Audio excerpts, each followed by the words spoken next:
먼저 SS 작가회의 고태원 회장님 인사 말씀 주시겠습니다.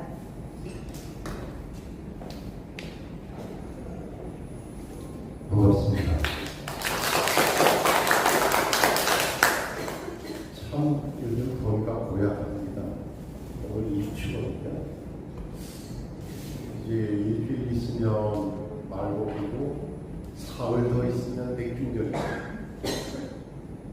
또 나흘이 더 있으면 처서 이 처서는 고처자에 더우서니까 더위가 물어서 저기 더위가 이제 계절이 바뀜을 무서워해서 자기가 숨을 곳을 찾아든다는 게 처서인데 안 그런 것 같습니다. 저만 이상해진 게 아니라 세상이 이상해지더니만 날씨까지 이상해졌습니다.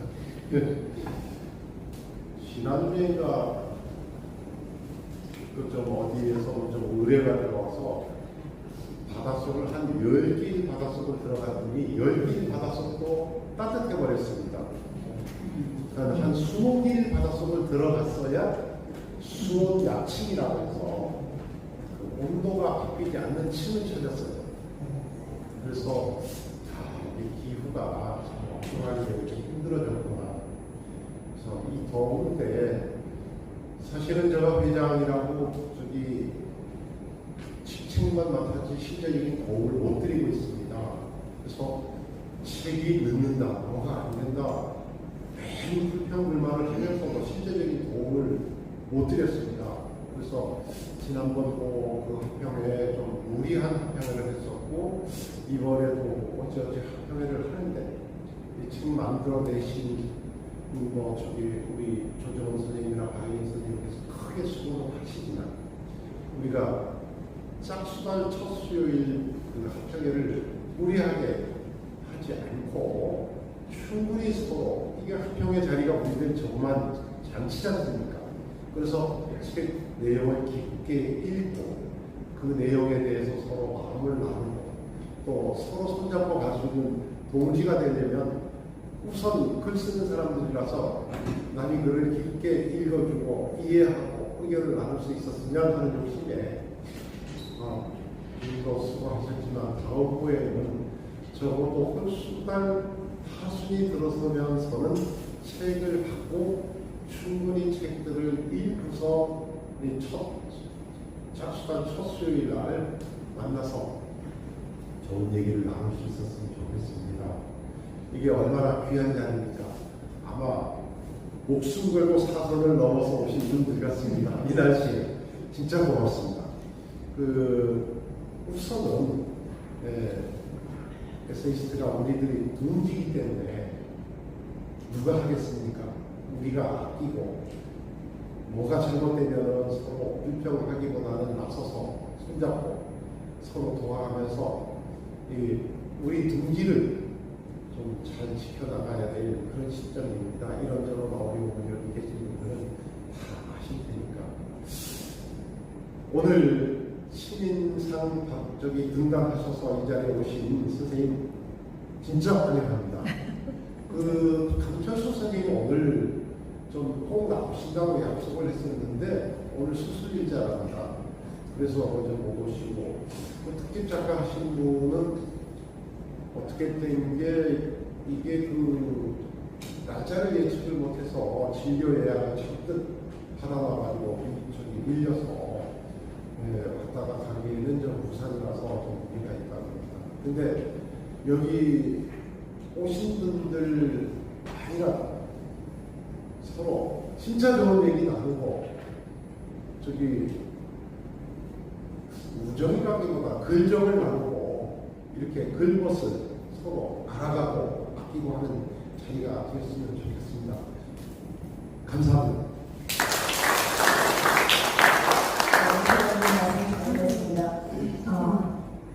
이번에는요, 116호 신인상수상으로 에세이스트 가족이 되신 이준수 선생님 모시고 말씀 듣겠습니다. 전광훈 선생님, 김양숙 선생님, 조용익 선생님께서는 대사적으로 참석을 하지 못하셨습니다. 박준 선생님께서는요, 시간 스케치 그것을 이해해야 한다를 출간하셨습니다. 박준 선생님 모시고 말씀 듣겠습니다. 박수. 부탁드립니다.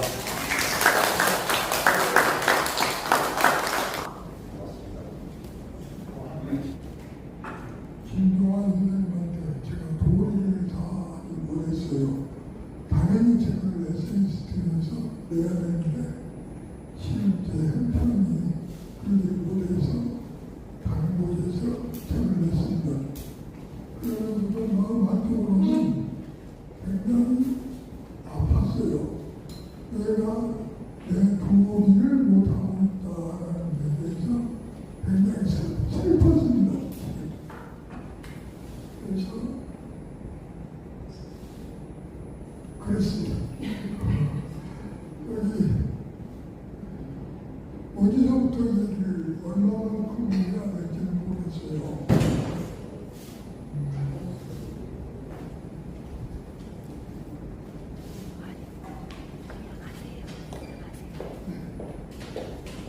저는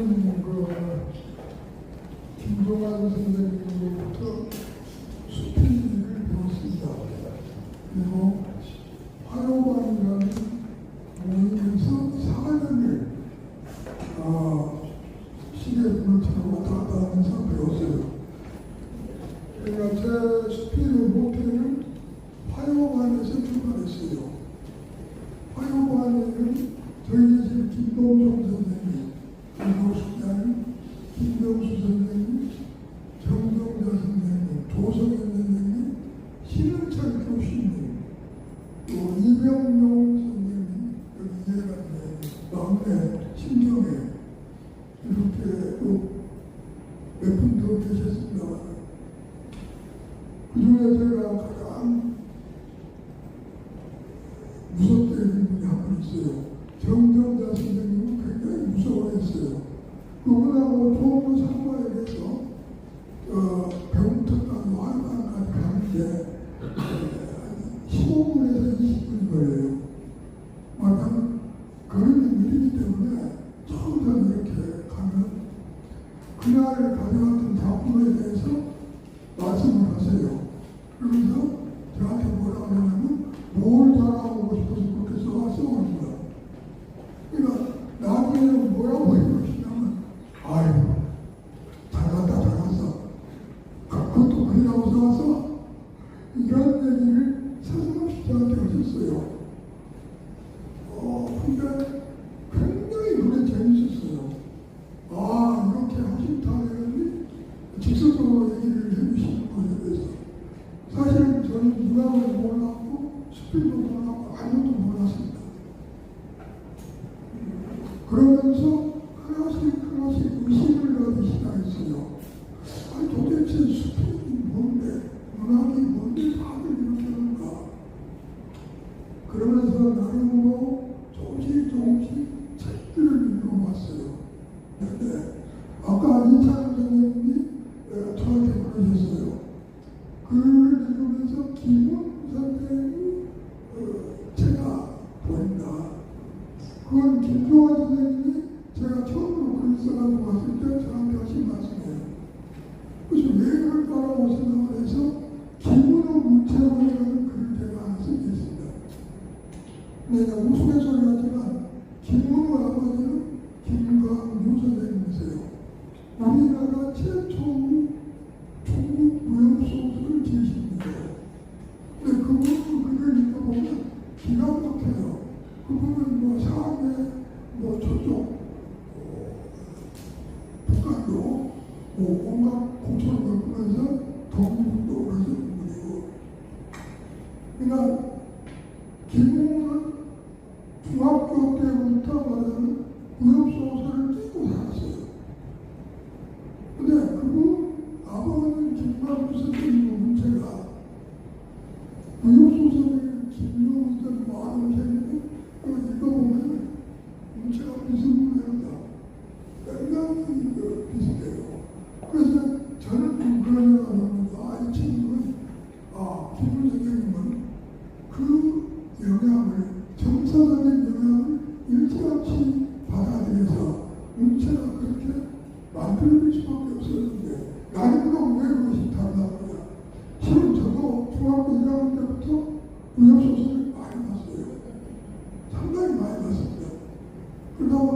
오늘 아침 식당에서 내용, 부부간의 대화 내용이 그랬어요. 어떤 맹체에 대한 얘기를 집사람이 얘기를 했어요. 그 대화를 내가 두 사람 제가 닮을 수밖에 없는 이유는 다리가 다 떠나서 아마 부역소설 때문일 거다. 나는 그렇게 얘기했죠. 네, 그렇습니다. 그리고 책을 내고 나서 선생님도 좋은 말씀들을 해주셔가지고 정말 이상한 정도로 부끄럽고 무서웠어요. 저는 칭찬은 독이라고 생각하거든요. 칭찬에 대해서 굉장히 그렇게 해요. 나를 완전히 속되게 만들 수 있는 것이 칭찬 중에 하나다. 칭찬을 가운데 만드는 것, 칭찬은 실은 나에게는 와닿지 않아 된다고 생각하고 글을 써왔습니다. 오늘 아침 제가 글을 쓰는 방식은 단순해요. 어떤 생각이 떠올랐을 때 그걸 계속 생각으로 가는 거죠. 맞아, 어제 제가 글을 하나 쓴 게 있어요. 제목이 뭐냐면 신생이라는 글이에요. 신생에 대하여라는 글인데 그걸 어떻게 쓰느냐면 내가 쓰는 방식이 바로 그것이에요. 저는 아침에 설거지를 합니다. 집사람이 출근하고 나면 설거지는 제 몫이에요. 근데 설거지를 하는 게 가장 기쁘고 좋은 생각이 떠올라요. 굉장히 많은 생각들이 떠오릅니다. 그래서 그 다음 두 번째로 떠오르는 게 그런 것. 조용히 혼자 걷고 있을 때 무슨 많은 생각이 떠올라요. 그래서 내가 읽었던 책, 내가 간직하고 싶어하는 어떤 글귀에 대해서 그 글귀가 왜 생겼는가, 어떻게 그것이 보존되고 하는가에 대해서 생각을 하게 되거든요. 여러 가지가 있습니다. 어제 신생이라는 그런 생각하고 바로 도서관에 책상에 썼는데 아주 그 글을 신생을 생각했던 건 다른 게 아니고 김 상처와 풍경이라는 책을 보면 상군주입니다. 거기에 보면 신생이라는 단어가 많이 나와요. 굉장히 많이 나옵니다. 그리고 신현철 평론가가 쓴 글에도 신생이라는 단어를 상당히 많이 써요. 그래서 어때부터인가 신생이라는 말을 제가 머릿속에 공부하기 시작했어요. 도대체 어떤 것이었을까라고 생각했는데 어제 말하면 설거지를 하고 나중에 화려하게 어떤 그림이 그려지는 거예요. 그래서 성찬 스님이 그런 얘기를 했죠. 산은 산이고 불은 불이다라는 얘기를 인용대로 말씀을 했어요. 이 글과 신생과 기본 신생과 성찬 스님의 그 말씀을 연결을 시켜봤어요. 왜냐하면 무기적 관점에서 개념이라는 것도 좋습니다.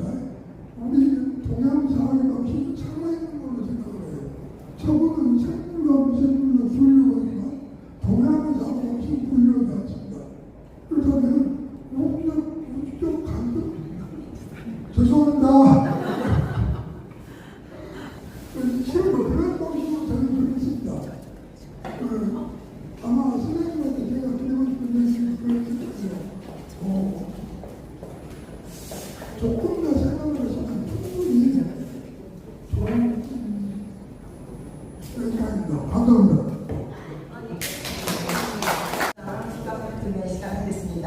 116호 신인상수상으로 SS 가족되신 이주숙 선생님 모시겠습니다. 아까 대표 아버지 분부주신 말씀 드렸으니까 진행하도록 하겠습니다. 꽃다발 증명을 김종환 관리님께서 해주시겠습니다. 축하드립니다.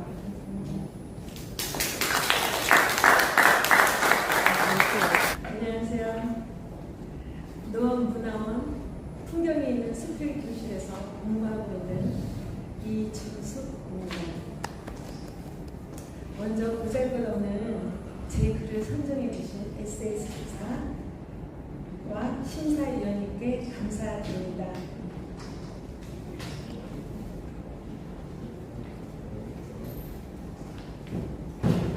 시어머님에 대한 글을 쓰다 보니 가정사를 이렇게 공개하게 되어서 부끄럽습니다.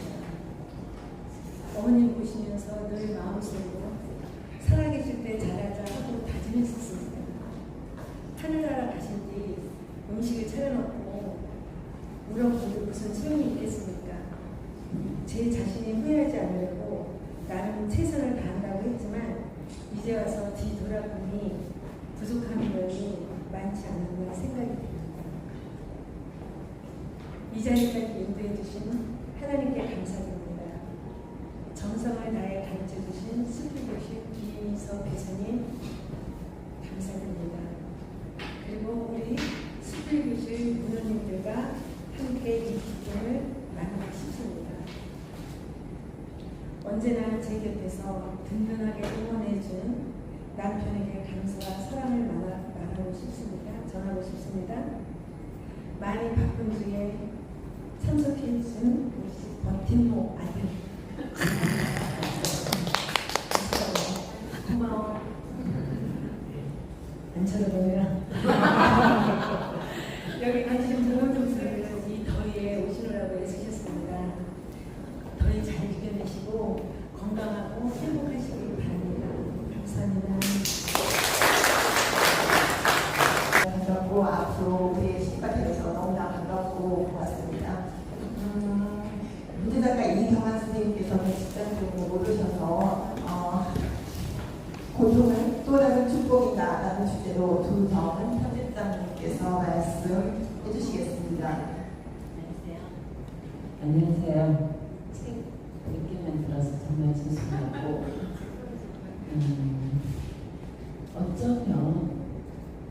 어쩌면 말이죠. 제가 공인으로서 이런 무책임한 얘기를 하면 안 되지만 경우에 따라서 갑자기 이런 사고도 날 수 있는 거더라고요. 사람도 죽고 사니까 이제부터는 정신 바짝 차리겠습니다. 제가 책 뒤에 반성문을 썼어요. 쓰기는 근데 너무 얄밉게 변명을 한 것 같다고 보실 수도 있을 것 같아서 매우 죄송하게 생각합니다.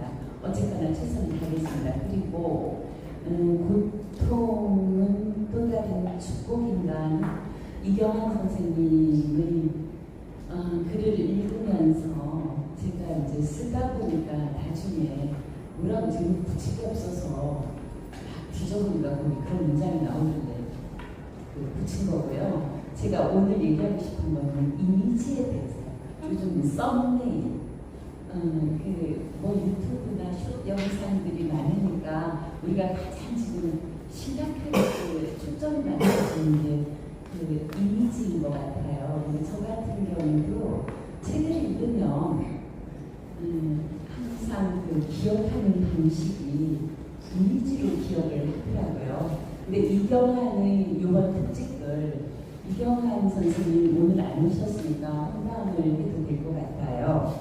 이분이 글을 늦게 주셔서 제가 책을 늦게 만드는데 가장 큰 공헌을 하신 분이기도 해요. 그런데 아주 오래전부터 특집 준비를 해왔고 우리 주간님 속 많이 써드립니다. 저도 그렇고 이제 이경환 쌤이 특히 더 써요. 안 왔으니까 얘기지만 근데 아주 글을 잘 쓰고 발랄하신 분이에요. 정신과 의사 선생님이고 동아대학교에 있었죠 아마. 동아대학교 병원에 계시다가 정년퇴직하고 지금은 개원일을 하고 계신데 그 병원에 몇 가지 계실 때 내 동맥류 파열이 왔어요. 진료실에서. 그래서 진료실에 있었기 때문에 내 동맥류 파열이 오니까 가려한테 연락을 하고 바로 조치를 해서 대학병원이니까 바로 수술실로 가서 수술을 했기 때문에 아주 희귀하게 거의 편마비 후유증을 1년 정도 앓고 나서 지금은 완전하게 회복을 했어요. 근데 이분의 특집글을 처음 받은 게 그 제목 엄청 촌스럽더라고요. 첫 작품인데 철부지 한가뿐이 철부지 그런 제목이 좀 촌스럽고 이경환 선생님 좀 촌스럽습니다. 근데 전에는 좀 이거보다는 세련되게 했었는데 그걸 이렇게 보내셨는데 저는 한가뿐이 철부지라는 제목이 마음에는 안 드는데 그 다음에 한가뿐이 철부지가 뭘 보느냐면 이제 자기는 편마비가 와서 지금 기우뚱 걸어요. 근데 이 사람이 이렇게 아플 때 이제 밥맛이 없다고 아버지가 90살이세요. 엄마가 88세예요. 근데 이분들한테 맨날 전화를 아버지가 참고로 대구 양념시장에서 오랫동안 약재상을 하신 분이에요. 이제 우리가 일반적으로 이분은 현대의학이고 이제 의사 선생님이고 그리고 엄마 아버지는 계속 대구에 아주 전통 있는 약재상을 하시는 분이란 말이에요. 그러면 이렇게 병이 났을 때 다른 어떤 아주 고도의 어떤 치료를 위한 뭘 할 것 같은데 엄마 아버지가 해주는 게 뭐냐면 물김치를 담아줘요. 물김치를 담아주고 이 딸이 그걸 가지러 가요. 대구까지. 근데 90 아버지와 88인 엄마가 물김치통을 60살인 딸한테 한 거예요. 이분이 조금 절뚝거리긴 하지만 멀쩡해졌어요. 지금 테니스 아니 배드민턴을 치고 활발하게 움직이는데 그걸 안 주고 엄마와 아버지가 그걸 이렇게 마주 들고 오래된 대구의 양념시장을 걸어나가는 저녁가절의 노부부의 풍경 보이세요? 저는 여기서 이경환은 진짜 성공했다. 우리가 말하자면 생명, 사랑 이런 것이 문학으로서는 가장 중요한 주제일 텐데 이분은 이 한 컷의 그림을 그려냄으로써 영원히 성공한 수필가가 아닌가 이런 생각이 들고 그 다음에는 이제 아프고 난 다음에 자기 병원을 열었어요. 또 개원이에요. 그래서 오늘 못 온 거예요. 안 열어도 되는데 그치 엄청 부자인데 근데 연 이유가 있었던 것 같아요. 더 깊이 만나는 것 같아요. 환자들을 대학병원에서 만나는 방식이 아닌 훨씬 더 깊이 만나는 방식으로 환자들을 만나고 환자들과의 교감을 이번 특집에 쓸 거예요. 문장이 세련되지 않았어요. 아주 촌스러워요. 그리고 유려하지도 않고 유식하지도 않아요. 근데 어쩐지 이런 선생님이라면 나 아플 때 가서 내 몸도 마음도 기대보고 싶은 그런 믿음이 가는 글이었습니다. 저는 아주 좋았고 사실은 제가 많이 아픈 시간이었기 때문에 또 저하고는 아주 절친한 친구입니다. 그래서 글을 읽으면서 사실은 이제 최윤실 선생님, 신인숙 선생님 글도 제가 경험 중에 책을 만들면서 굉장히 전과 다른 어떤 감동을 느꼈는데 제 자신이 치유를 받는 느낌을 받았습니다. 그래서 몇 가지가 이제 제가 이경환을 소개하는 거고 이분이 안 오긴 했어도 전화를 하면 받는다고 약속을 잠깐 해주겠죠?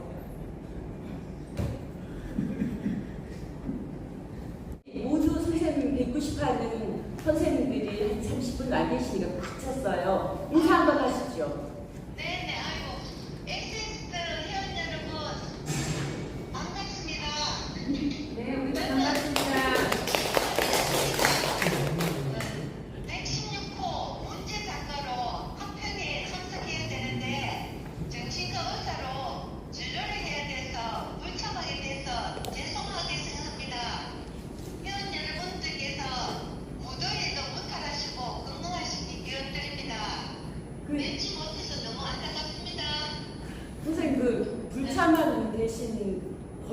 뭐 피부 하신다고 아닌가? 아유 감사합니다.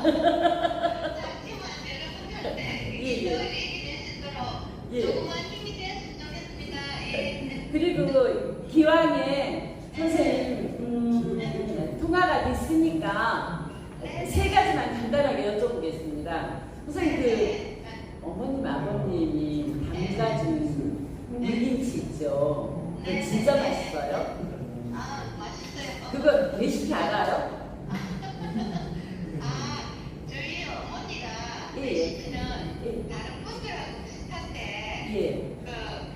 저희 엄마는 물김치 맛이 익어야 된다고 숙성하는 시간이 중요하게 생각하시고 예. 꼭 김치 냉장고에서 예. 2, 3일 정도 숙성하는 시간을 가지시라고 가져야 된다고 말씀하시더라고요. 예. 담는 것보다도 이제 예. 숙성시키고 보관하는 방식 그렇죠. 예. 그것도 유지 연상이니까 그렇죠. 네, 근데 선생님 그거 선생님 레시피를 받아서 우리 SS 회원님들께라도 공개해 주세요. 그래요. 저희 어머니께서 예. 그동안 김치 냉장고를 남겨주시면서 참 건강하셨는데 예. 올해 3월 말경에 갑자기 청천벽력처럼 담당한 말기 진단을 받으셔서 지금 현재 항암 치료하고 면역 치료 중이시거든요. 그래서 제가 올해는 아쉽게도 기력이 떨어졌어서 물김치를 담아주시지 못하셨는데 어머니께서 기력이 좀 좋아지시면 제가 여쭤보고 그리고 우리 회원들한테 기회가 되면 레시피 좀 공개하도록 하겠습니다. 아니 그럼 어머니 괜찮으시면 걱정이 많으시겠네요. 예. 저는 선생님이 그렇게 아프셔갖고 어머님이랑 아버님께 뜻밖의 효도를 하신다. 오랫동안 건강하시겠다 했는데 너무 속썩이셨나봐요 선생님께서. 제가 정말 불효를 저지른 것 같아요. 그러니까요. 어쨌거나 그 길이 영원하기를 그 두 분이 김치통 들고 걸어가는 길이 영원하기를 우리도 빌겠습니다. 그리고 제가 이제 한 가지만 더 여쭤볼게요. 선생님께서 아프셨잖아요. 뜻밖의 느닷없이 그것도 정말 청천벽력처럼 꿈을 꾼 것 같을 것 같아요. 그렇게 아팠던 게. 근데 그 아프기 전과 아픈 다음에 의사 선생님으로서 환자를 대하는 마음의 변화가 있나요? 정말 중요한 질문이고 정말 제가 정말 굉장히 마음에 와닿는 질문을 해주신데 그래서 제가 내 동맥 유출혈로 저 의식이 없는 상태에서 내 수술을 이루어졌고 그 후적으로 평마비가 생겨서 휠체어 생활을 본의 아니게 몇 달을 하고 보니까 그 당시에 무엇보다도 마음이 약해지고 자존감이 바닥까지 떨어지는 경험을 했었습니다. 그래서 이후에는 환자분들께서 존중받아야 된다는 사실이 정말 중요하구나 이걸 깨닫고 나서 질병 앓고 난 이후에는 환자분들을 정말 진심으로 존중하려고 노력하고 있습니다. 예. 선생님 제가 혹시 아프면 꼭 선생님께 갈게요. 아프지 마시죠. 진료 좀 깎아주시고. 그리고 이제 한 가지 이게 마지막 질문입니다. 선생님 아프신 동안에 휠체어 타고 엄마 아버지 오셔서 엄마 오시고 아버지 오시고 뭐 이제 애기들도 있었고 우리 선영이도 그러고 막 이랬을 텐데 그때 선생님이 그 병마를 맞서서 싸우면서 내가 작가여서 도움이 됐는지. 그 당시에 저는 제가 작가라서 그랬는지 투병을 하게 되니까 이 소재에 대해서 평소에 소재가 잘 없었는데 투병을 소재로 스피를 쓰면 좋겠다라고 생각이 들어서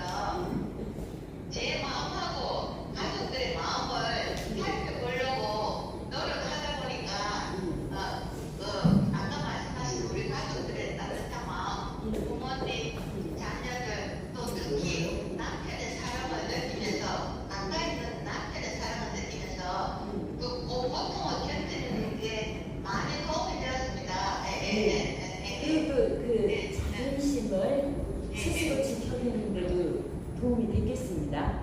네네네. 예. 여기까지만 하겠습니다. 감사합니다. 저기 마지막 인사. 부족한 글을 쓰는 저에게 문제 작가라는 가문한 작가 이름을 주시네. 부끄럽고 또 감사드립니다. 그리고 부족한 글을 잘 평론해 주신 조정은 선생님께도 진심으로 감사드립니다. 감사합니다. 인기가 많으십니다.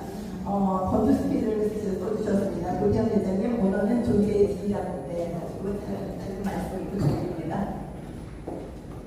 우선 시원찮은 글이 원수로 이렇게 쓰여서 그저 미안합니다. 근데 상당히 공감하고 싶습니다.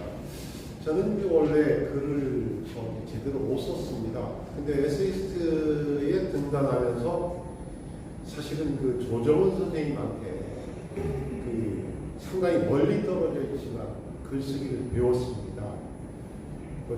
참 여러 가지 불편을 드렸죠. 이번 글 역시 글이 완성도가 하고 싶은 말은 많은데 제가 글재주가 시원찮아서 상당 부분 우리 조정은 선생님한테 지도를 받았습니다. 좀 이렇게 지도를 받으면 제가 글이 참 좋아져야 되는데 여전히 버벅거리는 것 같아서 조 선생님한테 미안합니다. 사실은 이 글을 쓰게 된 동기가 참 알 수 없는 구설에 휘말려서 무슨 큰 잘못이 없는데도 그 큰 일에 휘말려서 어려움을 겪는 그 사람들을 보면서 복잡해졌습니다. 참 많이 무섭구나. 언젠가는 보이지 않는 사람들에 의해서 내가 피해자일 수도 있지만 또 별 의식 없이 가담해서 다른 사람에게 피해를 줄 수 있는 그런 가해자가 될 수 있구나. 그래서 참 말이 사람을 영원히 생매장 시켜버릴 수도 있고 또 사람으로 하여금 인생을 바꿔버리고 아니면 이렇게 얘기하면 될 겁니다. 말에 의해서 명예가 실추된다? 사업이 실패한다? 아주 그럴 수 있는 일입니다. 그렇게 많이 무서운 시대에 우리가 살고 있습니다. 그래서 그 얘기를 저한테 5년 후배인데요. 5년 후배인데 체육교사인데 누명을 써서 저번에 재판을 받으면서 너무 힘든 과정을 거치는 걸 제가 도와주었습니다. 근데 이제 그 과정이 너무 힘들게 됐는데 무죄 판결을 받았죠. 받았는데 정작 저기 후배 아들이 무죄 판결을 받았으면 회복이 돼야 될 거 아닙니까? 근데 전혀 알지도 못하는 사람들한테 인민재판식으로 말에 휘말려가지고 재판을 받았던 이 아들은 무죄 판결 나올 그 시점에는 완전히 정신병자 수준, 대인기피증이 생기고 사회생활을 정상적으로 할 수 없을 만큼 망가져 버렸습니다. 이게 논리적인 어떤 것도 아닙니다. 마치 범인으로 지목되니까 사실관계를 잘 알지도 못하면서 그냥 한 사람 인생을 완전히 명상으로 빠지게 만들어버린 겁니다. 그래서 참 알 수 없는 그런 일에 휘말려서 사람이 힘들어질 수도 있겠구나. 그래서 거기 프란츠 카프카 심파는 맨날 읽었던 걸 좀 인용을 하게 된 겁니다. 그래서 이 글은 내용은 시원치 않지만 그 사회에서 이렇게 말이 갖는 위험이 말이 갖는 보이지 않는 힘이랄까 이걸 좀 부정적인 측면에서 좀 보았다고 생각을 보면 될 것 같습니다. 많이 길어져서 미안합니다. 보시기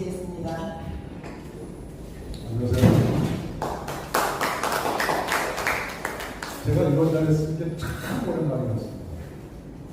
61호에 등장할 때 생각고요. 지금 119죠. 55회. 그러니까 110개월 전이에요. 그러니까 110개월 동안 제가 그만큼 글을 많이 늘었다고 또 생각하고 계시는데 글이 늘지 못했네요. 제가 이번에 그래 오늘도 보자라는 얘기를 썼습니다.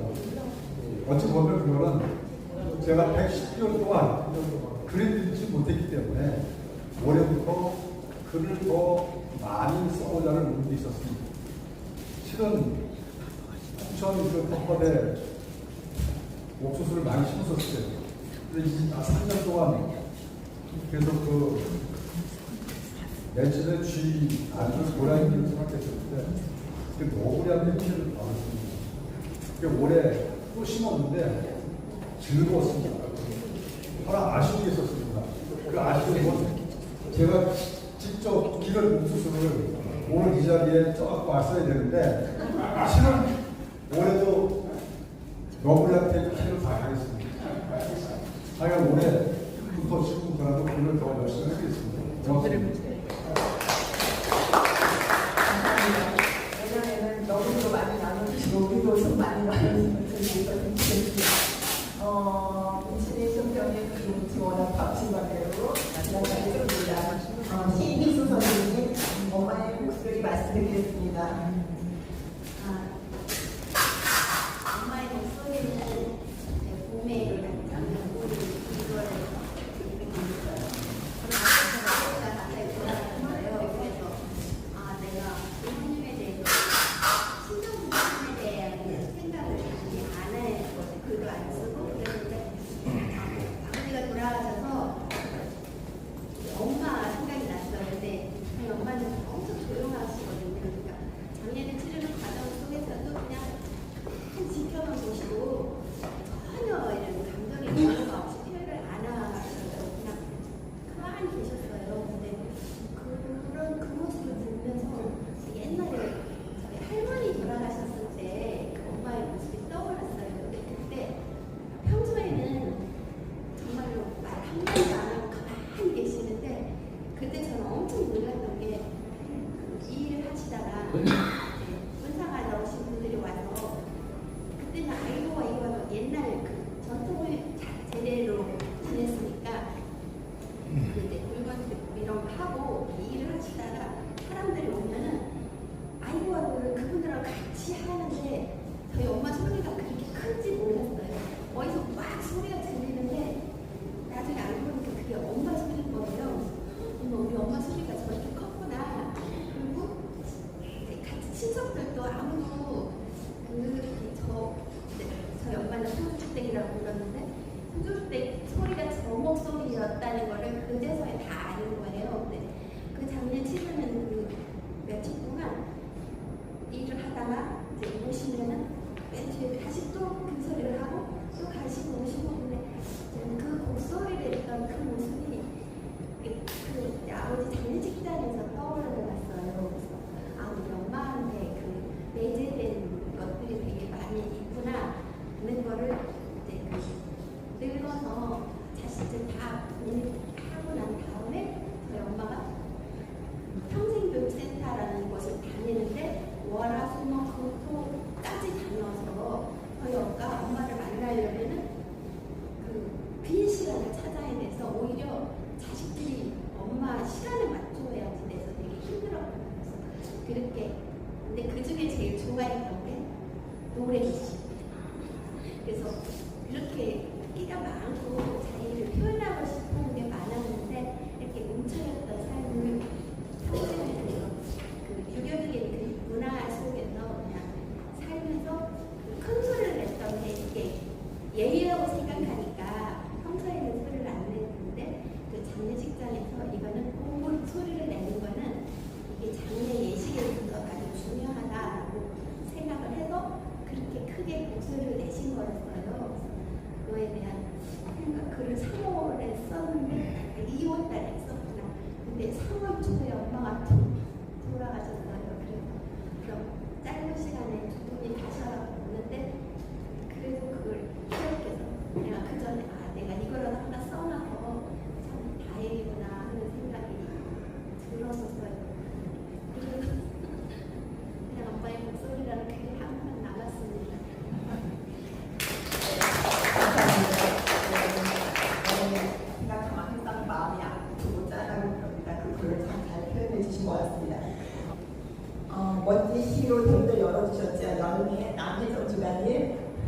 네. 매번 우리 책에 첫 번째는 시 나오죠. 이 주인공이십니다. 주간 선생님이시고요. 네, 안녕하십니까. 저는 남혜정입니다. 네, 갑자기 네, 제가 좀 늦게 와서 일단 죄송하고요. 첫 페이지에 시가 항상 이렇게 이제 씻기로 해서 올려부터 이제 쉽게 배웠는데요. 이게 이제 QR 코드를 하나씩 해서 보고 찍기만 하면 이제 제가 낭송하고 영상으로도 이렇게 해서 그리로 바로 가기 때문에 그렇게 해서 눈으로 보시고 귀로 들으시고 들으시면 좋을 것 같고요. 제가 오래전에 2014년부터인가 그때부터 그냥 카카오 스토리에 제가 이렇게 그냥 생활하면서 떠오르는 것들을 그냥 글로 이렇게 썼었어요. 그리고 또 제가 그냥 사진 찍는 걸 좋아해서 사진 이렇게 찍은 걸로 해서 카카오 스토리에 어느 정도부터 이제 올렸던 글들인데 그냥 한번 나누면 좋을 것 같다라고 해서 이렇게 하게 됐습니다. 열매는 저희 집에서 저희 아파트 베란다에 톱박스를 만들었는데요. 그게 이제 이렇게 많은 것들을 심었어요. 가지랑 호박이랑. 근데 너무 잘 자라주었거든요. 그래서 그런 것들을 아침마다 물 주면서 그 아이들을 보면서 그냥 묵상하면서 쓴 글입니다. 이상입니다. 감사합니다. 하셔가지고 저도 자주는 못 쓰지만 가끔 들어가는데요. 정말 사랑스럽고 따뜻하시고 선생님 성품이 그대로 이렇게 있습니다. 이렇게 찾아서 들어가 보시면 좋을 것 같습니다. 지금이 어느 때인데 최윤실 선생님 모시겠습니다. 지금이 안녕하세요. 최윤실입니다. 젊은 사람들은 호랑이 담배 피우던 시절 얘기냐고 하겠지만 연세 드신 분들은 많이 공감할 것 같아요.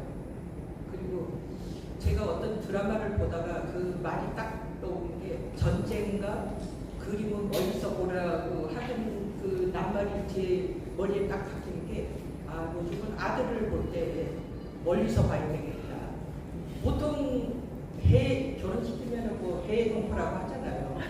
그리고 제가 이제 그 책을 보거나 이런 걸 볼 때 느끼는 게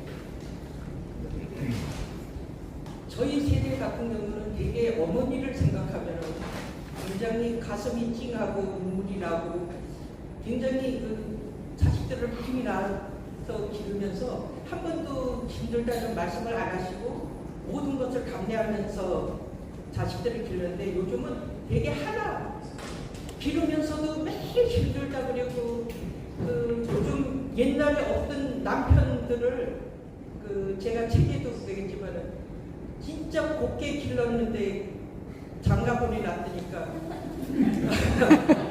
그 표현은 강원도 말로는 그분이 어떤 사투리인데 아들 장가보내 놨다니까 간냉이처럼 불린다 이랬는데 제가 머슴으로 바꿨어요.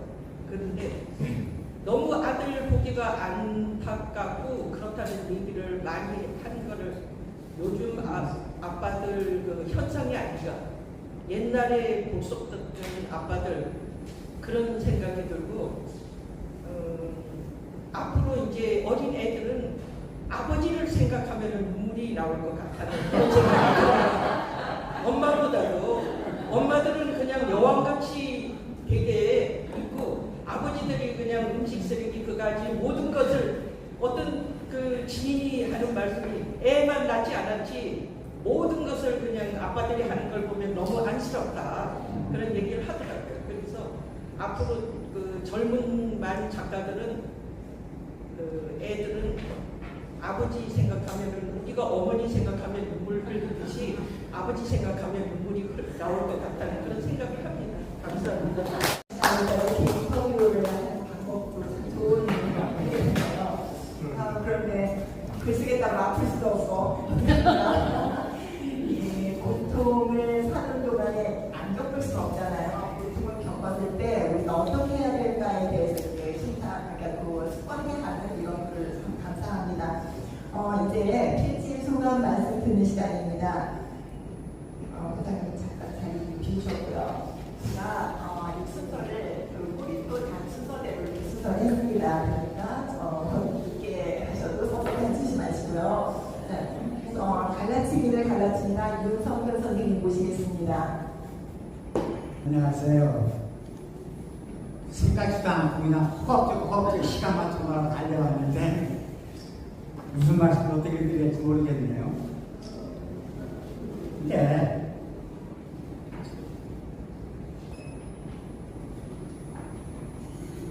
이수상 선생님의 권태를 안 읽은 사람은 없을 겁니다. 수기를 쓴다고 하는 사람 치고는 안 본 사람이 없을 거예요. 근데 저는 그걸 최근에 본 것 같아요. 제가 이번에 실린 그 글을 쓰게 된 동기가 그 권태 때문에 쓰게 됐다는 말씀을 좀 드리고 싶은데요. 김 교수님 언제 그 기억을 전혀 못 하실 거예요. 언젠가 한번 권태를 가지고 우리 잠깐 토론으로 이야기를 나눴던 때가 있습니다. 제가 이제 그때 말씀드린 게 권태 그 작품이 길기만 하고 지루하고 저는 좋은 줄 모르겠습니다. 그랬더니 선생님 말씀이 천천히 차곡차곡 천천히 읽어보라고 그러셨거든요. 그 천천히가 이제 나이 80을 넘어서 천천히가 왔습니다. 근데 그게 이렇게 그 권태의 뜻을 느끼게 된 기본적인 거는 뭐냐면은 그를 이해했다는 것보다도 내가 내 자신이 권태를 느끼기 시작했기 때문에 알고 있는 거예요. 지금 일도 별로 없고 또 일이 없다는 게 문제가 아니라 목표 의식이 없으니까 사는 게 재미가 없어요. 모든 게 시시하고 틀렸고 다 틀렸어요. 그래서 모든 게 전부 다 우리 권태로 올 수밖에 없어요. 그래서 이 권태를 그 당시 작가가 그 세상하고 조금 떨어져 가지고 나가서 시골에 있으면서 병 때문에 아무런 자기가 할 일을 잊어버리고 없으니까 권태를 느낀 거거든요. 제가 그걸 봤다는 거예요. 그걸 어떻게 해서 이 작품이 나왔는지. 그러면서 저는 일상이 좀 너무 단조롭고 순조롭고 뭐 이러니까 이걸 헤쳐나가려고 노력해도 되지를 않아요. 세상에 이렇게 딱 갈라치기를 해놔가지고 너는 갈라치기 이쪽에 가서 딸을 놀아라 하는 세상이 돼버렸어요. 그래서 안타깝긴 한데 난 속을 그래? 이게 갈라쳐서 그럼 나는 그 갈라치기를 내가 갈라치겠다 이렇게 생각을 마음만 먹었는데 갈라쳐지지를 않아요. 그게. 근데 이제 그래서 잠깐 썼습니다만 지루하고 뭐 이런 생활을 계속 하는데 어떻게 하다가 저희 물속 걷기 운동을 하기 시작했어요. 그러니까 운동 자체가 중요한 게 아니라 매일 가니까 일거리가 생긴 거예요. 일거리가 생겨가지고 내가 세상에 나를 딱 때려놓고 갈라치기를 했는데 내가 내 힘을 갈라쳐버렸다. 난 해봐야겠다. 이런 식의 생각을 좀 표현하려고 썼던 건데 사실 속마음은 제가 갈라치기를 한 게 세상이 나를 갈라서 빼놓은 게 아니라 내가 스스로 이렇게 갈라치기 성격을 만드는 거예요. 그러고 살다 보니까 오늘도 이렇게 사는데 하루에 3시간 정도 나가서 정기적으로 시간을 보내니까 이제 해결이 됐다 했는데 해결된 게 아니고 그걸 해결된 게 아니고 내 마음으로는 아직도 해결하지 못한 그 소외감 또 무슨 갈라치기 당하는 감정을 빨리 깨고 싶어서 두드려 깨고 튀어나오고 싶은 심정에서 쓴 거거든요. 근데 독자 여러분께서 이 작가는 이 갈라치기를 뛰어나왔나 보다 이렇게 생각해 주시면 좋고 아직도 뛰쳐나가려고 노력하는 굉장히 노력을 하고 있는 중이다. 이렇게 이해해 주시면 좋겠습니다. 그런 뜻에서 작품을 쓴 겁니다. 굉장히 감사합니다. 이렇게 글을 잘 쓰시는 분도 계십니다. 소재가 이거는 좀 튀긴 것 같습니다. 잘 읽었습니다. 그리고 정말로 반가우신 분이 멀리서 오셨습니다. 한 4년 전까지 서울시에서 활동을 했었는데요. 청주로 이사 가셔서 그리고 사실은 저도 거의 못 배웠어요. 이번에 특별히 오늘을 위해서 일본 아침에 올라오셔서 이제 끝나고 가실 예정입니다. 강요의 대제사 원태선 선생님 모시겠습니다. 안녕하세요. 관혜선입니다. 제가 제 등단이 되게 빨라요. 2006년 10호로 등단을 했거든요. 그런데 여기까지 제가 수필집이 하나도 없었어요. 저는 글 쓰는 게 뭐랄까, 저는 그냥 쓰고 싶어서 쓰는데 저는 항상 제 글에 만족을 못했어요. 지금도 마찬가지지만 다른 분들은 너무 잘 쓰는데 저는 왜 글이 이렇게 안 될까? 그러니까는 사실 책을 읽는다는 거는 제가 되게 부끄럽더라고요. 어쨌든 간에 왜 그런 거 있잖아요. 글을 이렇게 발표하고 나면 어쨌든 제 생각이나 뭐 제 그런 게 다 이렇게 드러나는 거니까 말하자면 제가 발가벗고 대중 앞에 서 있는 것 같은 느낌? 그런 것 때문에 사실은 또 제가 한편이었었을 때는 어떤 한 단면을 볼 텐데 또 그 작품집을 내게 되면 또 여러 개 연이어지잖아요. 제 생각들이 많이 드러날 거 아니에요. 근데 제 생각이 뭐 깊지도 않고 또 제가 또 지식이 많은 것도 아니고 제가 어떤 전문적인 일을 해서 그 분야의 어떤 전문적인 그런 뭐 지식이라든가 이런 걸 풀어내지도 못하고 저는 진짜 너무나 평범하게 살고 제가 또 학창 시절에 또 뭐 전 키도 작고 또 뭐 저 성격도 조금 뭐 이렇게 좀 얌전한 편이라 그냥 그거 있잖아요. 학교에서 기밀 1cm 머리 단발머리 하면 저는 기밀 1cm를 하고 다녀야 되는 저희 때도 그 아이들 교복 바싹 줄여 입고 앉아 있다가 일어나면은 앉으면 이게 터질까봐 단추 끊어놓고 앉아 있다가 칠판에 문제 풀어 나오면 교복 잠그고 나오는 그런 아이들도 있었거든요. 제가 학교 다닐 때도. 근데 저희는 그렇게 하면 큰일 나는 줄 알아요. 저도 그런 적이 있기 때문에 이게 되게 그 부끄러움 때문에 사실은 못 냈다가 이번에 어떤 기회로 이제 제가 책을 출간을 하기는 했어요. 근데 아마 그 여러분들한테 조만간 아마 책이 도착하긴 할 거예요. 그래서 제가 요번에 그 글은 이제 제가 이제 기촌을 했잖아요. 근데 요즘에 기촌하면 왜 그 새로 들어온 사람과 기존의 주민들 간의 그런 갈등 같은 게 있잖아요. 그러니까 제가 그 뭐 들은 얘기도 저희가 할 때 무조건 마을에 들어오면은 발전기금을 뭐 얼마를 내라 하는 그런 동네들이 꽤 많은 걸로 알고 있고 제가 사는 옆 동네도 뭐 무조건 뭐 집을 질 거면 300만 원을 기금을 내라 뭐 이런 그런 게 있었나 봐요. 그러니까 저희도 어쨌든 저희는 집을 짓게 돼서 이장님을 찾아가니까 이장님이 저희를 만나주지 않았어요. 근데 이장님이 되게 젊었어요. 그때 아마 40대 초반 만나주지 않아서 이제 집을 다 짓고 그래서 이제 고민을 했죠. 우리는 발전기금을 어떻게 할 것인가.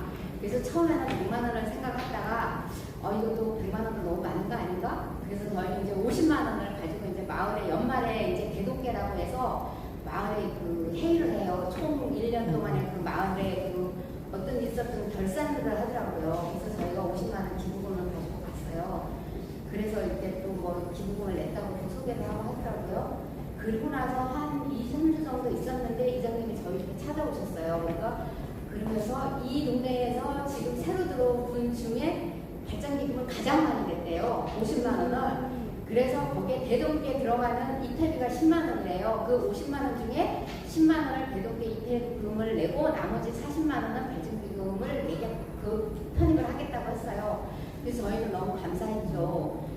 근데 저희는 그렇게 냈는데 동네에 이제 수도가 들어왔는데 저희는 동네에 잠깐 떨어져 있어서 수도가 저희 집까지 들어오지는 않았어요. 근데 수도가 큰 길까지 들어오고 그 큰 길에서 내 집으로 들어오는 그 안에 공사는 저기 집주인이 해야 된다고 하더라고요. 가장 가까운 집주인이 하는 게 그 비용이 70만 원이래요. 그래서 그거는 이제 마을에 이제 공동 기금에서 그 70만 원을 지원을 한대요. 근데 저희는 들어가서 1년도 안 됐는데 어쨌든 모든 마을 주민들이 돈을 다 그거를 받으니까 저희를 70만 원을 주더라고요. 저희는 40만 원밖에 안 냈는데, 그래서 제가 책을 출간하면서 조금 동네에 조금 뭐 아부성들을 하나 써야 되지 않을까. 그런데 마침 그 장로인의 제사라고 동네에서 공동을 지내는 제사가 있어요. 그래서 제가 그거를 조금 아부성으로 좀 써서 좀 마음에 안 들긴 하지만 그래서 쓴 글입니다. 제가 말이 많으니까. 예, 마무리요? 뭐 마무리는 그걸로. 아니, 책 소개 좀 하시죠. 네, 지금 제가 책을 처음 받았거든요. 아, 네. 제가 이렇게 냈는데 저도 죄송하게 저도 SST에서 책을 보내서 참 죄송한데 저도 또 전에 제가 또 출판일을 했어갖고 저도 또 올해 인연이 있는 저기라 또 여기다가 안 할 수가 없어서 그렇게 하고 저는 거의 좀 게을러가지고 평균 한 1년에 2번밖에 안 썼더라고요. 등단 18년 만에 겨우 이렇게 책을 냈습니다. 책 제목은 어린 것들은 예쁘다인데 저희가 그 기촌을 하고 나서 저희 이제 그 시도에 근처로 했거든요. 그래서 저 시아버지의 그 농도가 좀 있어서 몇 년 동안 농사를 지어봤더니 도저히 생활비는커녕 1년에 100만 원도 수입이 안 돼요. 근데 들어가는 돈이 그거보다 더 많아요. 왜냐하면 저희는 농기계가 아버님이 농사를 장사를 하시면서 농기계를 다 처분을 해서 농기계 아무것도 없어요. 그러니까 할 때마다 뭐 농 가려고 농 가는데 얼마 뭐 평당 뭐 보통 뭐 아니야 마지기당 뭐 몇만 원 하더라고요. 뭐 벼베는데도 5만 원인가 6만 원인가 해요 한 마지기에. 그러면은 벼농사를 짓잖아요. 저희는 적자예요. 진짜 쌀 값이 우리나라는 되게 싸더라고요. 그러니까는 안 되는데 마침 저희 남편이 이제 어떤 인연으로 인해가지고 이제 그 축협에 방역을 하는 게 있어요. 그 소규모 그 축산을 하는 거 요즘은 전염병 하고 그러면은 되게 심각하니까 대규모 농장들은 자기네 자체내 축산 그 소독 시설을 다 갖춰야 되더라고요. 근데 소규모 뭐 예를 들어 소를 10마리 미만으로 키운다거나 저희 이제 그래서 염소를 시작했는데 염소가 뭐 10마리 미만이거나 그런 거는 이제 시에서 아직 농림수산부에서 그거를 그 소독을 해요. 정기적으로. 그래서 남편이 거기에 이제 그 소독하는 그 팀에 이제 그 소독 방역 팀에 이제 가서 일을 하게 되면서 농사 짓는 것보다는 그 땅에다가 그냥 그래도 소는 비용이 어마어마하게 많이 들어요. 기본으로 몇십억 있어야 소는 아마 시작을 할 거예요. 근데 염소는 저희 땅에다 마침 비닐하우스가 있어가지고 비닐하우스에다가 시작을 해보자 해갖고 이제 해서 저희 이제 23마리인가 그렇게 염소를 키우고 있거든요. 근데 그 되게 재밌더라고요. 이제 저는 이제 집에서 떨어져 있으니까 이제 밥을 주러 가요. 주로 남편이 하는데 남편이 일이 있어서 없을 때는 제가 이제 가거든요. 가면은 다 이렇게 그 축사 근처에 차를 탁 세우면 염소들이 알아요. 자기 밥 주러 오는지. 그러면 매해요 이제. 근데 꼬마들은 굉장히 이게 더 하이톤이더라고요. 근데 그런 것도 되게 재밌고 그 염소들도 저는 동물들을 관찰해본 적이 없는데 염소를 관찰해보니까 어머 얘네들도 그 크는 단계가 사람이랑 거의 흡사하고 나름대로 그 부모가 자식을 교육을 시키는 것 같아요. 이렇게 보면은. 그래서 저는 이제 그래서 보고 해서 그 관찰을 해서 보다가 친구들이 이제 어린 것들은 예쁘다. 어린 것들은 다 예쁘더라고요. 그렇습니다. 그래서 요거 이제 그래서 책 제목을 그렇게 정했습니다. 네. 말씀 정말 재밌게 하시고 그거를 선생님이 사실은요 정말 어머니 같은 엄마시거든요. 다 베푸시고 이러신 분이거든요. 귀한 아들이 모시고 있다 하니 감사드렸습니다. 황금시대를 쓰신 박준 선생님 다시 모시겠습니다. 알아주시겠습니다. 네, 조금. 저는 그 지적을 받는데 이야기를 너무 분약시킨다. 여기서 저기서 거기로 뛰어버린다. 이야기를 많이 듣습니다. 너무 좋고 똑같은 실수를 또 했습니다. 그런 것 같아요. 그냥 어느 순간 누가 나한테 다가오는 느낌, 뭔가 의심하고 뭔가 무거워오고 뭔가 내가 느꼈을 때 그걸 붙잡고 그냥 생각해 본다는 것. 그러면 어느 날 그것이 서사화를 가까이마다 이루면서 나한테 책상에 앉아서 그냥 쓰라고 쓰다 보면 글을 나오는 경우를 제가 많이 경험을 했어요. 김용환 선생님이 늘 하시는 말씀이 뭐였냐면 써봐라 그러면 는다. 성경을 무서운다. 라는 말씀을 다녀오셨어요. 그리고 제가 카페에 글도 많이 올렸는데 그것도 김용환 선생님 지시였습니다. 그렇게 하면 틀려진다. 그러니까 저희 아침 중 하나가 글을 태고를 할 줄 몰랐어요. 쓰면은 바로 그냥 괜찮으니까 그것이 끝이에요. 근데 이번에 책을 내면서 비로소 태고 중요성을 제가 배웠습니다. 아, 글은 태고에서 만드는 거였고 하나도 없이 들여다봐야 된다. 그러다 보면 글이 꼴을 누르고 꼴을 갖춘다는 거예요.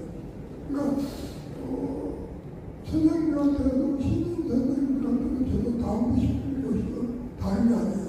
써라, 쓰고 어딘가에 자랑을 해라. 카페 올라가는 거죠. 그게 동기부여예요. 그런 동기가 없으면 써지질 않죠. 저희가 화요일에 그렇게 토요일마다 화요일마다 이렇게 가면서 제가 느끼는 거예요. 아, 동기를 주고 있다라는 거예요. 그래서 내가 그 동기 때문에 실천을 할 수 있다는 거예요. 그냥 생각으로 끝나는 게 아니고 내가 무조건 할 수 있다는 거예요. 그 동기를 사실 가장 중요하다고 담을 수 있는 거예요. 이상입니다.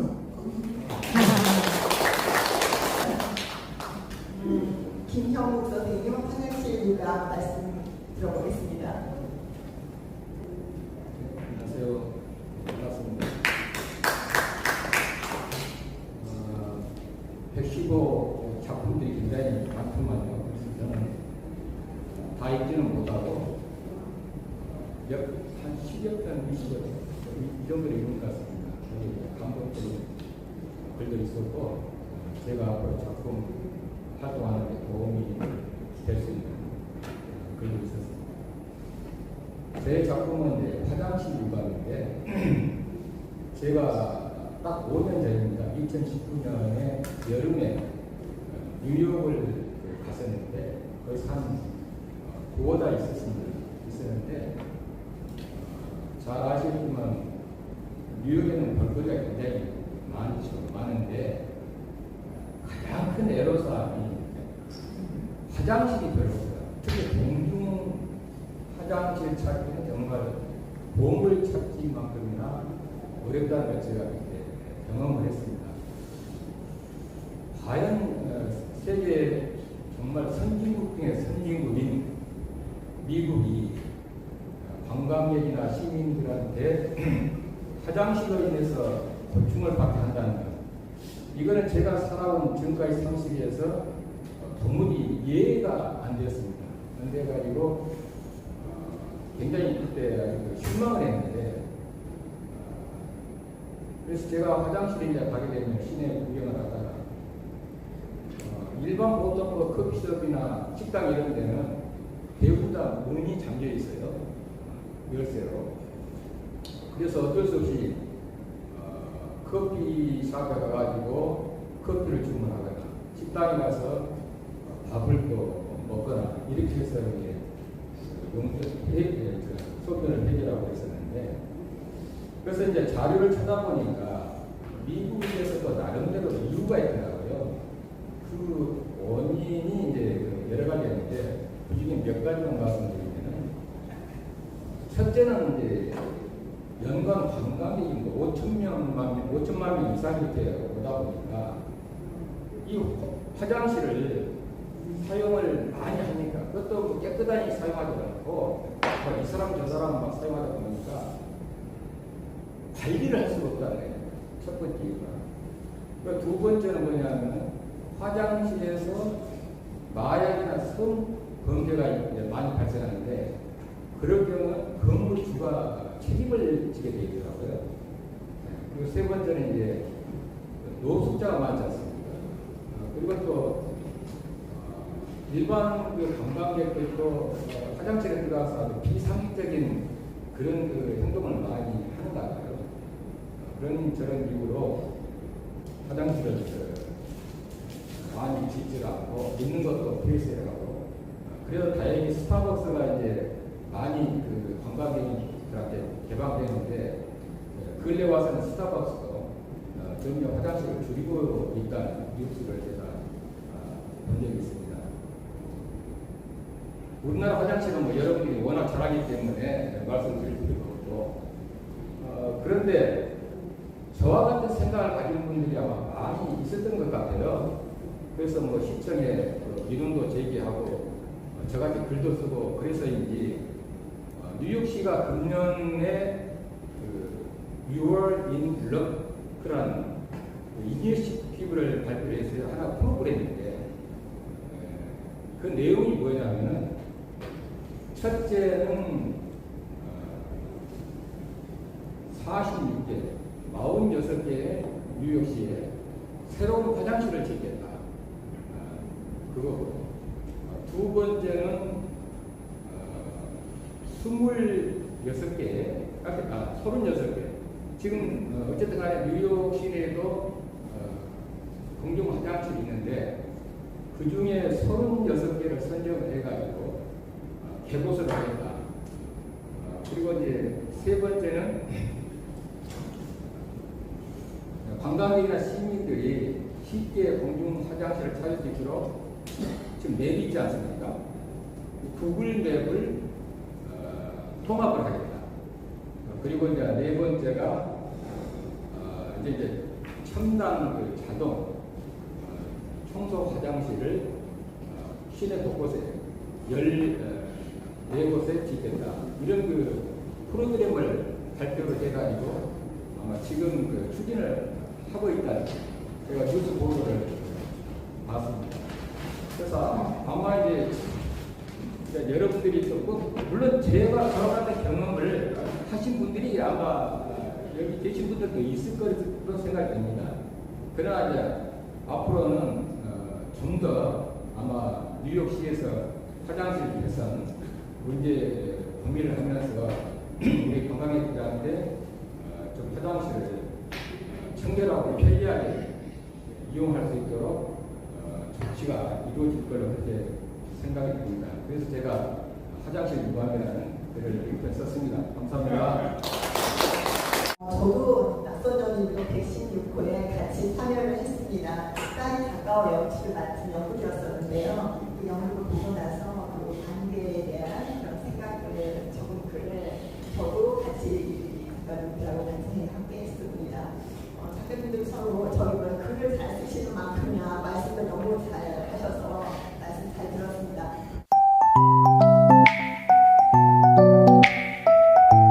지지돈을 주셨거든요. 근데 그 많은 시간을 어떻게 채워야 굉장히 고민을 많이 했는데 시간이 사실 모자르더라고요. 그러니까 앞에 나와서 이렇게 조리 있게 말씀드린다는 게 사실 쉽지가 않아가지고 제가 질문을 4가지 정도 준비를 해왔고요. 그 시간상 다 할 수 있을지 모르겠지만 그래서 제가 준비해온 4가지 질문 중에 그 가장 여기 강철수론의 제목으로 돼 있는 감옥을 부수다라는 그것에 관한 질문을 먼저 드려보고 싶어요.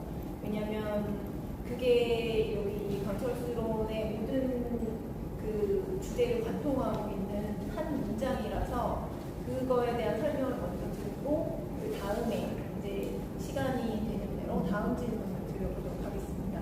이 감옥을 부수다는 이 강철수 선생님이 쓰신 그 수필집에 아들을 보내는 송별사의 한 문장에 이렇게 속해 있는 부분인데 그분이 이제 그 아드님을 그 사건에 의해서 감옥에 가게 되면서 이제 아버지로서 겪은 일을 쓰신 내용이거든요. 또 김정원 선생님께서 그거를 이 수필에 있는 한 꼭지꼭지에 있는 부분에서 감옥을 부수다라는 그 부분을 찾아내셨거든요. 그 부분에 대해서 설명을 한번 해주시면 좋겠습니다. 예. 선생님들이 원고를 지금 안 읽고 계신 상황에서 이런 이야기를 듣는다는 게 참 황당할 것인데, 이런 이야기를 듣고 나면, 야, 그걸 한번 읽어보게 봐야겠는데, 라는 생각이 들지 않겠냐. 그런데 이 강철수 선생님의 이번에 강철수 선생님 이번에 90이 맞으면서 그 수필집을 냈어요. 그래서 제목이 거실 깊이 살구빛 노을이. 예. 하도 이름이 길어가지고 수필집 이름은 살구꽃 노을이만 기억하시면 되겠고, 그것도 길면 노을이. 근데 제가 그 수필집을, 강철수 수필집을 보면서 사실은 아주 깜짝 놀랐어요. 그리고 제한테 아주 그 글이 획기적이었던 건 그 글이 두 번째 글이에요. 두 번째 글이라는 거예요. 두 번째 책이야, 그 글이. 수필집을 두 번째 내서 이 정도 수준으로 작품을 낸다는 게 정말 가능해? 나는 놀래. 그러니까 저는 제한테서 제가 이게 수필 잡지를 하고 이렇게 하는데, 저한테 가장 중요한 것은 정말로 멋진 작가를 배출하는 것. 그거 말고는 그 어떤 의미도 안 가져요, 제가. 이게 멋진 작가를 배출한다는 것은 글 잘 쓴 작가이기보다는 멋진 사람으로 성장할 수 있다고 생각해요.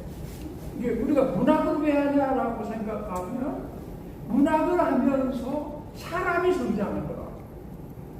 그리고 특히 나이가 이렇게 많이 차신 분들에게서 제가 가장 주안점을 두는 것은, 제가 그 수필집을 읽으면 사실은 작품 하나하나보다는 전체적인 수필집을 전체적으로 보면서, 야, 이분은 이런 상황에서 어떻게 생각이, 어느 계기로 생각이 뛰어나고, 먼저 그런 상황으로 작품을 봐요. 그러니까 인생이 제한되는 하나를 해봐요. 인생 자체가. 그래서 저는 이제 강철수 수필집을,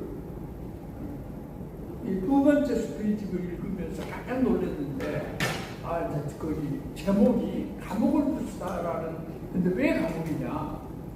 물론 그 아들이 시국 사건에 관련이 돼서 아들이 이제 감옥에 있을 텐데, 그게 이제 6월 항쟁 때 그 무렵이에요. 그 무렵에. 근데 6월 항쟁이 일어나서 사람들이 막 쫓아가고 못할 때 정말 감옥을 부수고 싶었다라는 그 말이 나오지만은, 여기에서 감옥을 부수다가 제목을 붙였던 것은 뭐니? 사람이 결국은 자기 한계를 갖고 사는데, 항상 이 한계를 갖고 사는데, 그 한계를 부수는 사건들이 몇 가지가 있었다. 그런 의미로 감옥을 부수다라고 이야기해요. 그러니까 감옥이 실제적인 감옥보다도 여기서는 나의 한계를 부수는 것.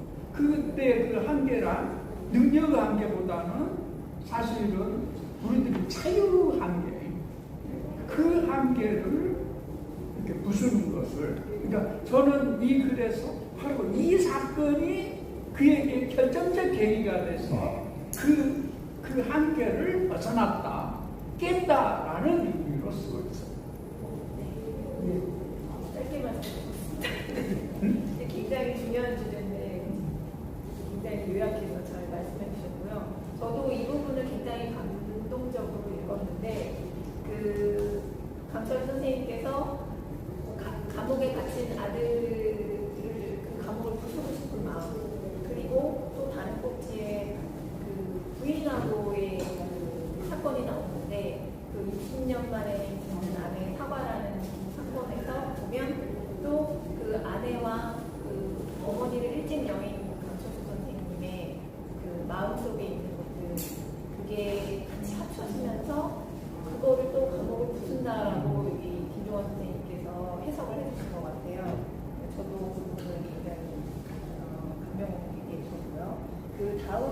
이번 질문은 그 강철수론 처음 써주신 부분에 김종환 선생님께서 고은 시인과 이 강철수 선생님이 공교롭게 두 분께서 모두 구순을 맞이하시고 고은 시인님은 구순을 넘으셨죠. 그래서 그 두 분을 함께 놓으면서 이 정말 고령의 이 두 분께서 이뤄낸 문학적인 성과랄지 혹은 그걸 넘어서 인생 전체를 아우르는 그런 성과를 정멸미락이라고 표현을 해주셨거든요.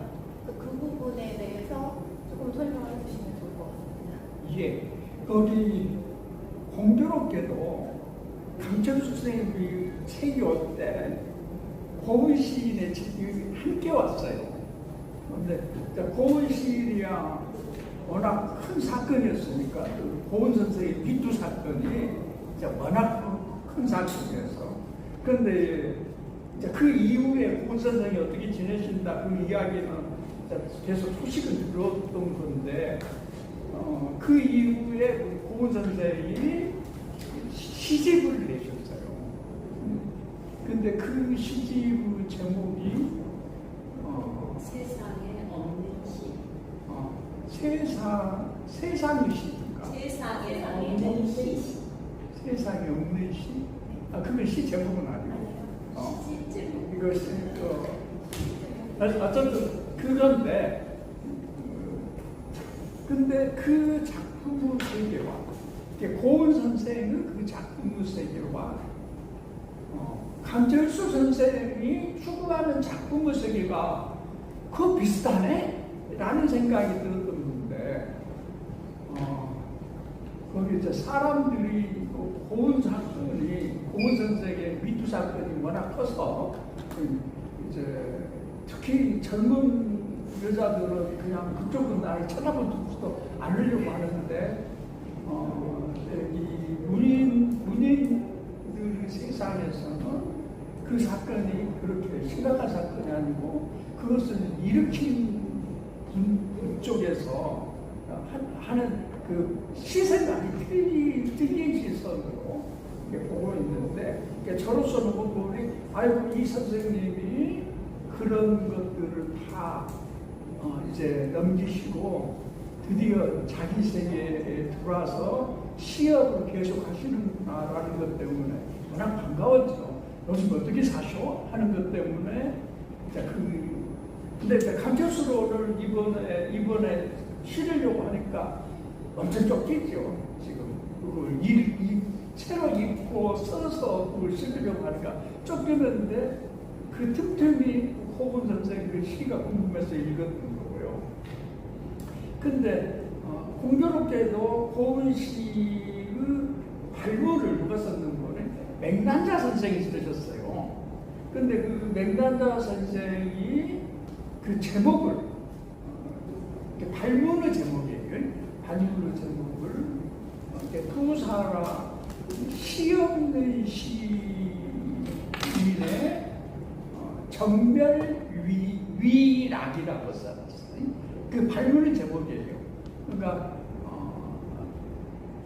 그런데 이제 뭐 다른 건 우선 그렇게 시간이 없으니까 정멸유락이란 말에 보면 정멸이란 말이 이게 불교 용어예요. 불교. 그러니까 우리식으로 말하면 정멸이라는 것은 우리가 가장 흔하게 말한다면 무역, 없는 상황.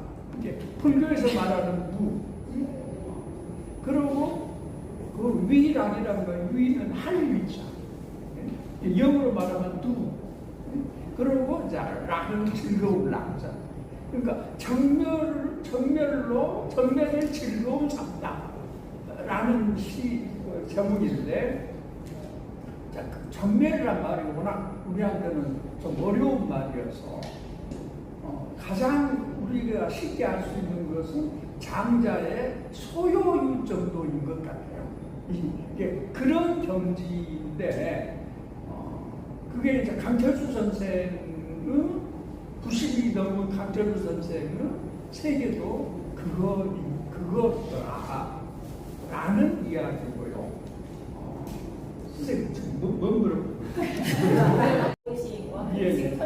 근데 이제 사람들이 어쩌면 고은 선생을 잘 아는 사람들은 어떻게 그 이름 없는 숲을 가고 고은 같은 세계적인 시인이라고 어떻게 그 비교할 수가 있어 하면서 꽤 기분 나빠할 수도 있는데 제 이야기는 그런 식으로 말하면 숲에서 사람이 영 기분 나쁘고 나이가 세월이 최고 선생이어서 결국은 90 정도 되니까 작품 세계가 다 비슷하대.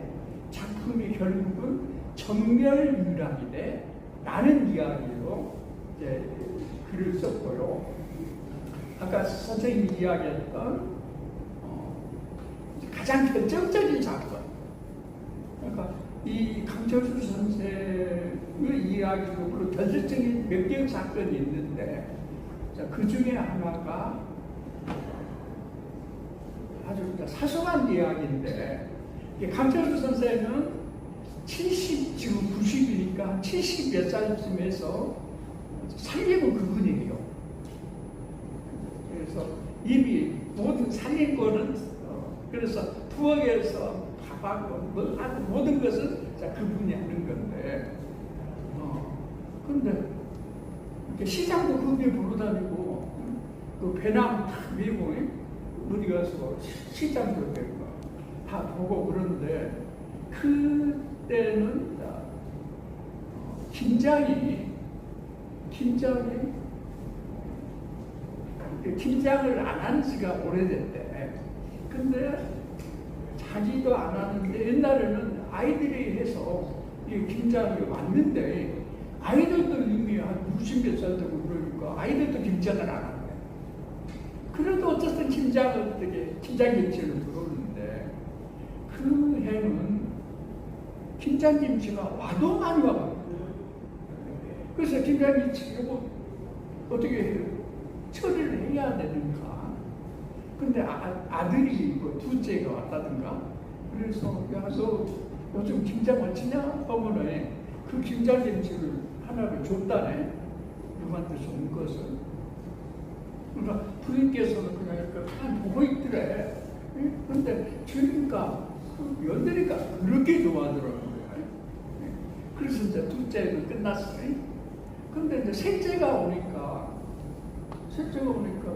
너 올해 김장은 하고 그러니까 며느리가 아이고 어쩌고 하는데 하고는 거기 하나 우리가 냉장고에서 내는데 그래서 이제 그걸 주니까 셋째가 그렇게 좋아하더라.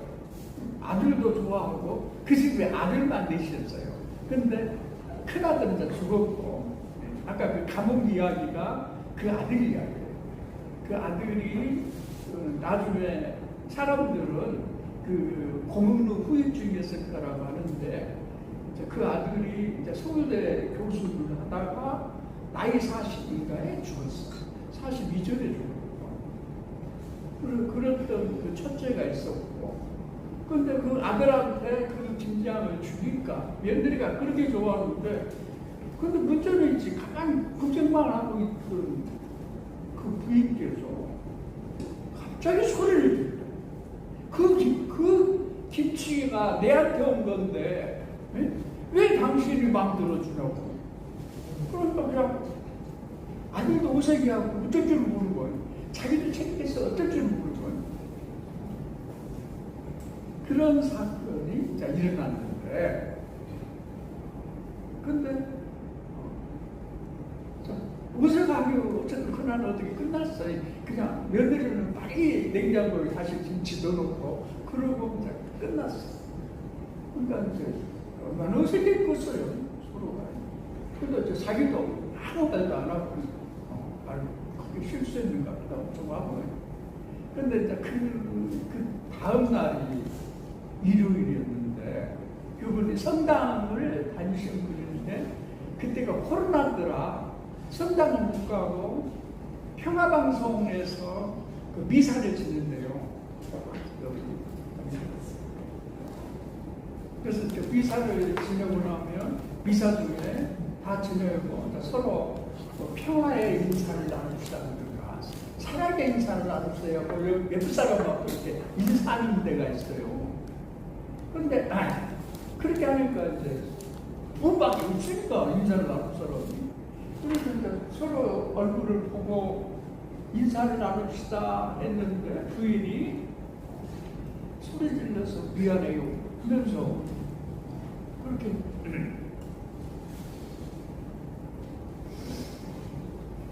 네.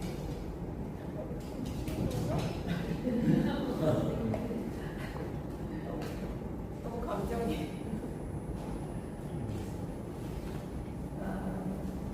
그분이 다 읽어보셨는지 모르겠지만. 근데 부인이 그렇게 하면서 사과를 하는데 강철수 선생이 그 손을 잡고 막 울어. 울었던 것을 내가 지금 여러분한테 실제 보여줍니다.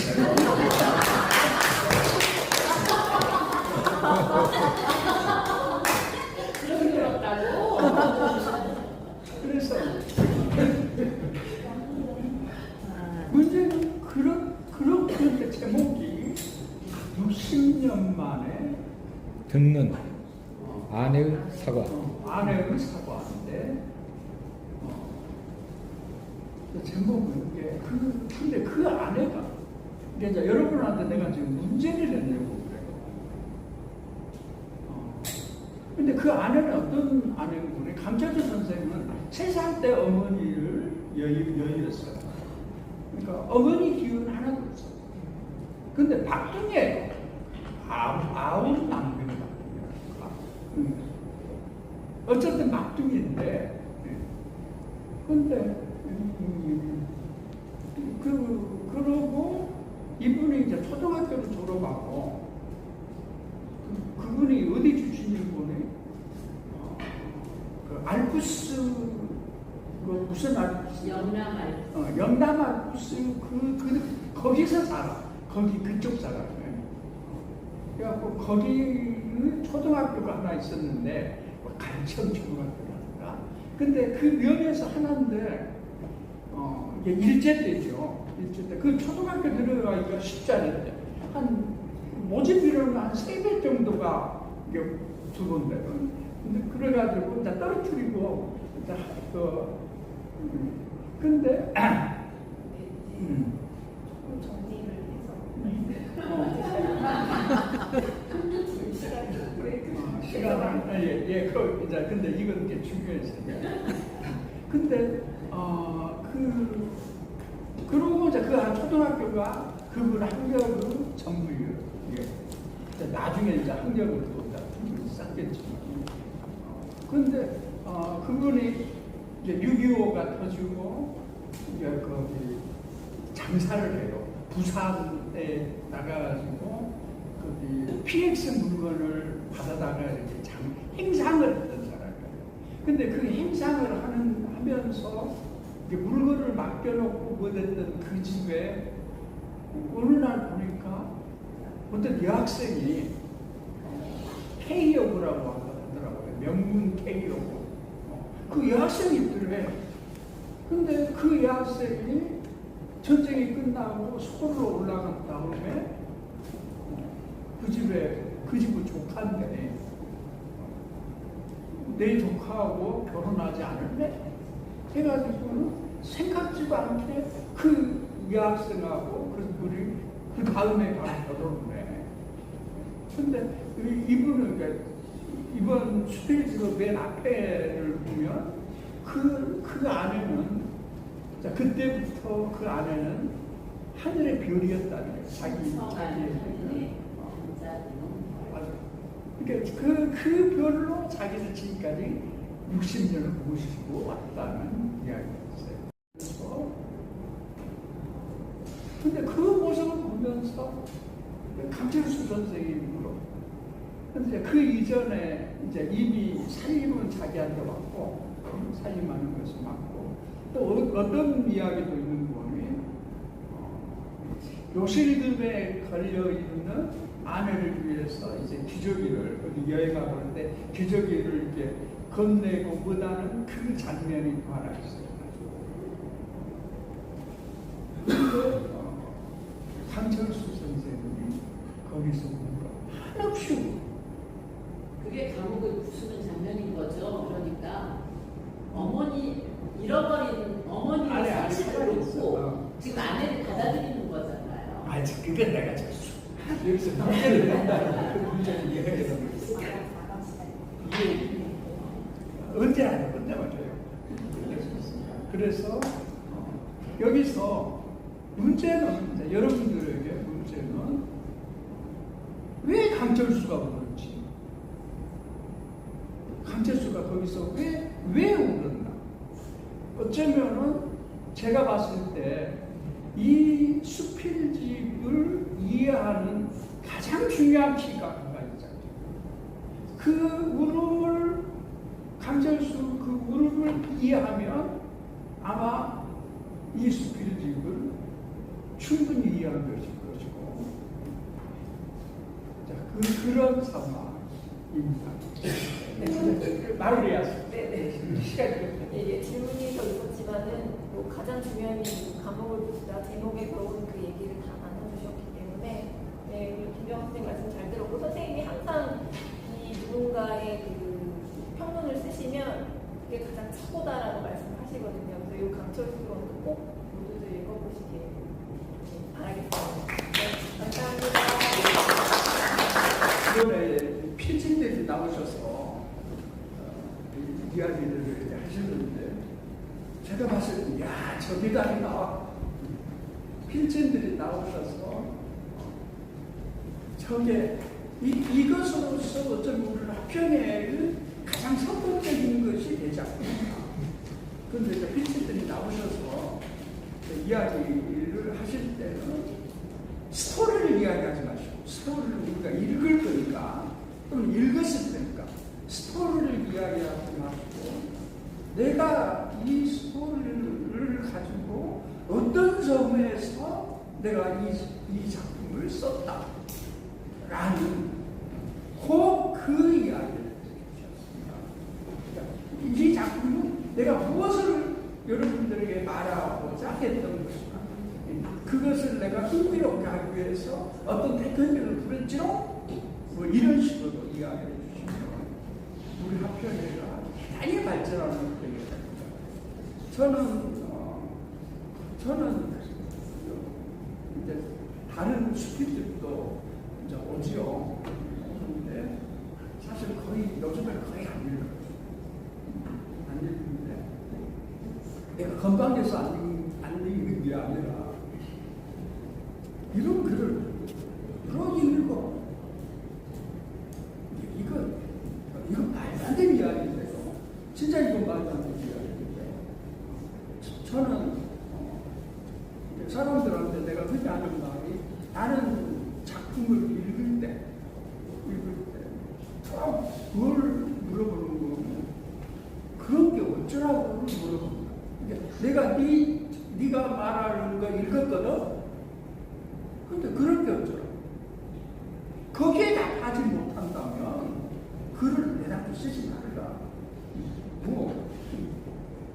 그러니까 뭔가를 내가 말하려고 하는 것이 있고 그 말하려고 하는 것이 전달됐는데 내가 왜 이 말을 하려고 하는가를 그 이유를 말하지 못하면 그래서 저는 제가 이번에 우리 잡지 특히 백신 유머를 제가 이렇게 봤어요. 그러니까 전번에 제가 115월평을 안 썼어요. 안 쓰고 그 이전에도 내가 2달치를 한 번에 쓰면서 3작품을 월평을 썼는데 그래서 이번에도 2달치를 한 번에 쓰려고 합니다. 그래서 115에서 한 2편을 내지 3편 또 116호에서 한 2~3편을 골라서 썼는데 여러분들이 말씀하시는 것을 가장 참고가 될 것 같고요. 제가 다른 잡지에 비해서 우리 잡지를 이렇게 보고 하는데 탁월한 서사, 에세이스트가 이 당대 우리가 살았을 당시에 유명 안 해지고 또 유명 안 있어도 괜찮아요. 이게 우리가 탁월한 서사의 몇 개를 만들어주면 그런 작가를 키워내면 되는 거예요. 그래서 저는 우리가 충분히 그걸 할 수 있을 것 같고, 또 오늘 이렇게 등단하셨던 우리 선생님이, 이주숙 선생님이, 끈질기게 여기서 계신다면, 절로 선생님들하고 읽으며 같이 활동을 하면서 작가로서 충분히 크게 성장하십니다.